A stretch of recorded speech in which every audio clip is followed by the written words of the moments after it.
Hello to the pessimistic, optimistic, and everyone in between. My name is Connor Philippi, and welcome back to the Minnesotan Sports Podcast. And today, it's going to be breakdowns of the top 20 wide receivers. I'm going to be doing one more of these videos in the next few days, maybe the next week, where I'm going to be breaking down the top running backs. And also keep in mind, as soon as next week, I'm going to be churning out 3 videos a week, and it's going to be at least 3 videos a week or 4 all the way through till the end of the season. So I know that I've only been putting out a video a week, a video every 2 weeks sometimes, and I apologize for that. But now that we're in full swing with the NFL, I'm going to have so much content to come out with for you guys, breaking down each week of the NFL season, just everything to do with the NFL I'm here for. So make sure this is your place to go to, your podcast to go to for everything to do with the NFL and football. Because honestly, the top 10 are an easier decision than the bottom 10, I'm just going to start with one and work my way down. That's what I did with the QB video. So I'm going to start with the number 1 wide receiver in the league, and that's my guy, Justin Jefferson. And this is the one position group where I don't have to be biased or don't have to be viewed as biased to say that he is the best. Now, I got a little bit of flack for the Kirk Cousins take, where I put Kirk Cousins above Dak Prescott and put him in my top 10. And this time I don't have to deal with that because I think that's kind of unanimous. Justin Jefferson is in everyone's top 3 at least, so I feel like I can put him in my top 1. And it's between him and, I'll spoil the second one, Jamar Chase, where I feel like, honestly, I could put either one. I don't think he's as far and away the top wide receiver as some people might think, but he's a game changer, and I think the main point of contention here is, even though I do believe in Kirk and I think he's a great quarterback and a better quarterback than other people think, Jamar Chase still has Joe Burrow throwing to him, and so I think that's the main thing. As far as yards after catch and what Jamar Chase can do after he catches the ball, it might honestly be better than JJ, but I think just with the cards that each wide receiver is dealt right now, you got to put JJ on top, and that could change throughout each of these players' careers, depending on what happens, but JJ is my number 1 right now. Jamar Chase, like I said, he's just unbelievable, and there's really nothing else to say about it. His game-breaking speed, like I said, his yards after catch is just unreal. Whenever he gets the ball, you never think he's going to go right down, and he's a beast. And just like JJ, I mean, those two are just a different breed. Number 3, I have Stephon Diggs, and this is kind of where things start to kind of go up and down with everyone's lists I see out there. Stephon Diggs, obviously, he's got some things where people are concerned about this or that with his, personality, and honestly, I see that as passion for the game. And Randy Moss had that. I could name so many more, Terrell Owens, so many other wide receivers that had that spark. Obviously, he sometimes can take it overboard, but there's a lot of wide receivers that are the greatest in history that have gone a little bit overboard there. Kind of a legendary thing where some of the best guys are that crazy, honestly, about the game that they do sometimes get carried away and yell at their teammates. And as long as they smooth things over, I don't see any problem with that. And I don't hate him like some Vikings fans hate him. And I especially like him because he's on the Bills, one of my favorite teams. So Stephon Diggs, crazy route running, some of the best hands in the NFL. Speaking of some of the best hands in the NFL and route running, number 4 is Davante Adams. And I really had trouble going between 3 and 5 because all 3 of these guys are kind of in the same class. But Davante Adams, he's been the guy for years now. He didn't have quite the same numbers with Las Vegas, but also Derek Carr is not the same quarterback as Aaron Rodgers. And I'll be interested to see now how he does with Jimmy Garoppolo. But I guarantee you, if he was still with Rodgers or another elite quarterback in this league, he'd be putting up those same numbers. He's still that guy. He's an amazing wide receiver, and I'm excited to see him for years to come. Number 5, we have Tyreek Hill. I'd say that his speed is unmatched in the league. I think that his route running you can't quite compare to guys like Diggs and Jefferson and Chase. I mean, it's just impossible. And he's an amazing route runner. We're talking about the best of the best here.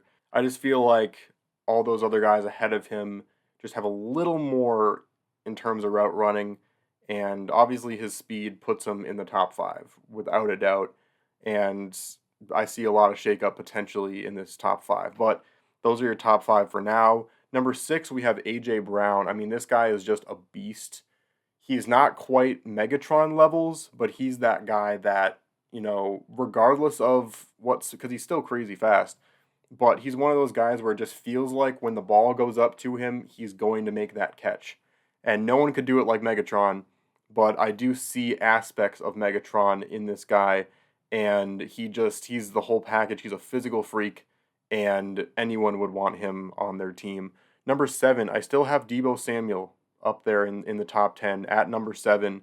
He had 1 year where he fell off, and people forgot that he was just unbelievable in the past few years. And even last year, he didn't do horrible. I mean, he even himself, that when he puts up numbers like he did last season, and he himself said that it was just an awful season, and he honestly didn't do that bad. That's how you know he's a true competitor.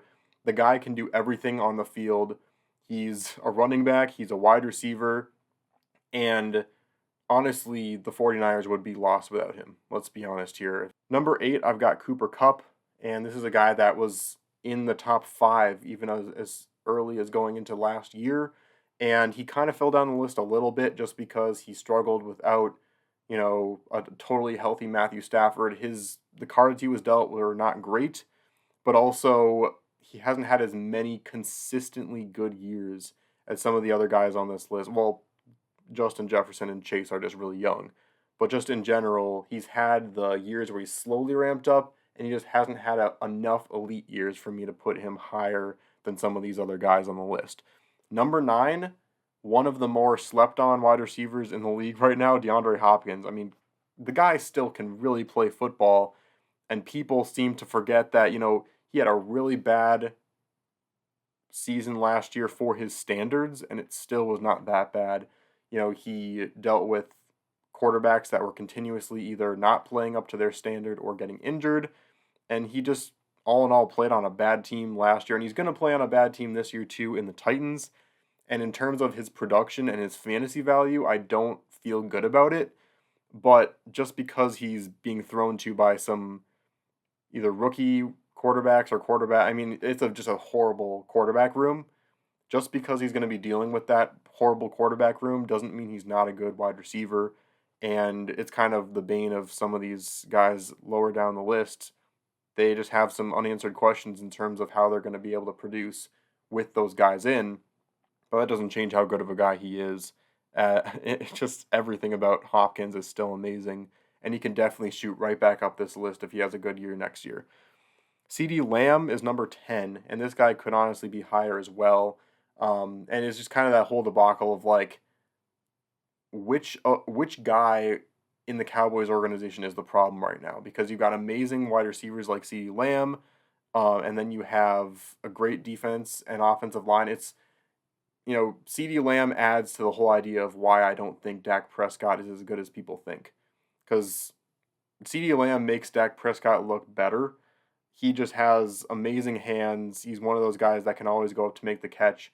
He's going to be increasingly more clutch as his career goes on, and he's just an amazing wide receiver for this team. Number 11, Tyler Lockett. This is the guy who flies under the radar every single year, and no one realizes that this guy is just going to come. He's that guy in fantasy that, like, he's not always the most consistent guy fantasy-wise, but he's that guy who's going to have a huge game for your team every so often. And he's just an incredibly underrated guy that got a lot of love last year with Geno Smith finally, coming into his own. And he seemed to struggle in the last couple of years with Russell Wilson. But people still need to remember he's an amazing wide receiver. Number 12, and this is where the list kind of gets muddled here for me, DK Metcalf is my 12th best wide receiver. I think that he talked himself up so much that people are hating on him enough to put him lower on the list. And I feel like this is fair for him. I think he's still an incredible physical freak. For his size, he's incredibly fast. I think that he still is a really consistent guy that you can rely on for a one-on-one matchup. And he has great hands on top of that. I think he's another guy that could go down on the list considerably if he has a bad season, but I want to see him succeed. I think he's still a great guy for the Seahawks, and if Geno Smith continues to play well, I think that he could have a really good season. Number 13, Devontae Smith. This is another guy that could easily move up on this list after this season. He came in as a rookie, and now going into his third year, he finally has the pieces around him. It's scary that he's the second best wide receiver on the Eagles team, and it just really plays into how good the Eagles will be again this season. This guy is amazing, and his route running is just improving, and what he doesn't have in size, he makes up for with just how all in he goes every single play, and it's very evident that he puts his 120% into every single snap. Number 14, Terry McLaurin. This is another guy that is kind of overlooked by the fact that he's just on a really bad team that never seems to get good enough quarterback play. But the kind of catches that this guy can make are just unmatched sometimes. And just those highlight reels just remind you that with a good quarterback, he could go off, and he could also vault up this list. Number 15, Chris Godwin. Honestly, he's one of those guys I want to definitely put higher, and I almost did, but it's just I want to see him this year and see how he does with just some atrocious quarterback play. I mean, he had kind of a transcendent few seasons with Tom Brady, but were they transcendent because of Tom Brady? And that's kind of it's the Tom Brady effect where you wonder what was the whole reason behind this, because he was a good wide receiver that became great after Tom Brady stepped into the scene. I just want to see him without that. Amon-Ra St. Brown with the Lions last year, he had a breakout season. And if he has another season like that, he's definitely going up higher. It's just that this was really his first season where he really proved himself, and he was far and away the best wide receiver for the Lions last year. And one more season like that, and he's going to go up really close to the top 10, maybe even above that mark. Mike Evans at 17, this is a really tough one because he's not the same guy he used to be. He's getting up there in age, but he still has games where I'm like, that guy can play football. And he's another guy. I mean, every single one of these guys is, I feel like I just keep on saying they're a guy that I'm going to move up the list next year. But it really depends, again, on how he does without Tom Brady. If he's still that guy, or if Tom Brady made him that guy again. Because he definitely has had some down seasons, especially when he had the kind of running back or quarterback play, that the Bucks had before Tom Brady stepped into the scene. So another guy I want to see prove it. Jalen Waddle, another guy that I think could step onto the scene and move up this list this year. Obviously, he dealt with the issues of Tua, all of his injuries, and Waddle's that guy that I think is going to have another breakout season this year. It's going to be, him and I think Chris Olave are going to be the top young wide receivers that are going to just go from breakout season to like breakout season and just completely go off and put the whole league on notice and become one of those top guys in the league. Calvin Ridley is another guy that with his suspension, I kind of want to play it out and see how he does. But people forgot just how good he was on the Falcons before all that happened. And now he has a really good quarterback in Trevor Lawrence throwing him the ball. And I had to put him kind of lower because of all that stuff with the suspension and the gambling and how he hasn't played for now more than a year now. So a little bit concerning, but another guy I definitely think can move up on this list. And then number 20 is Garrett Wilson. And this is a guy that can go from 20 to 10 this season if he plays again and balls out again with Aaron Rodgers, because he had a great season last year with some really bad quarterbacks. So literally the only reason I have him this low on the list is because he really just had the one season so far, but one more season like that and he's going to be up in the top 10. So those are my top 20 wide receivers. Please let me know what you thought of that list. Thank you guys again for watching this video. One more reminder of my live stream I'm going to be doing. It's going to be September 7th at 6 o'clock right here on YouTube. And I'm going to be doing plenty of reminders about that in the coming weeks leading up to the first game of the NFL season, which I just can't believe is actually coming in soon because I can't wait. But thank you guys again. Please like and subscribe, and I'll see you on the flip side.